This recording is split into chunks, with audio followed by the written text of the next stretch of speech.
Okay, so I think that, you know, some of the things that we will look at and talk about as we go through our lecture today is, you know, the function that the skin has, how its relationship with the gut, as well as its relationship to the immune responses and relationship to skin issues such as atopic dermatitis, acne would also come up there.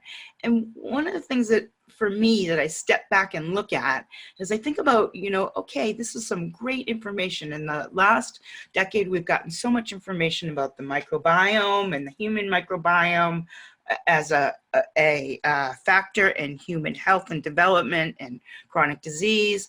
And I think about how that will influence the choice of plants. So the gut-brain-skin axis, as we talked about a little bit earlier, we talked about the fact that neuro conversations and neuro cues can come from the skin to the brain, helping us to understand a stressful situation, maybe calling our attention to an anxiety-producing environment.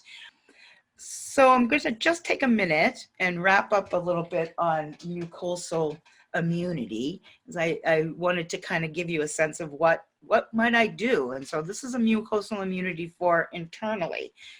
Here's a one that looked at the topical preparation of using Glycyrrhiza glabra, that licorice, on atopic dermatitis. And so these were people that looked at using a licorice gel topically. There was a 2% licorice gel, and for the glycerinic acid, or a 1%. And they did notice that the 2% was more effective in helping to reduce some of the swelling and the redness that occurs from atopic dermatitis and the itching that can occur. And that can be very useful, something like that, making up a nice licorice ointment that can be put onto the lesions before bed with children. Children who have atopic dermatitis and get into bed often find that to be the most aggravating time, where they're itchy, it keeps them from going to sleep, they get aggravated.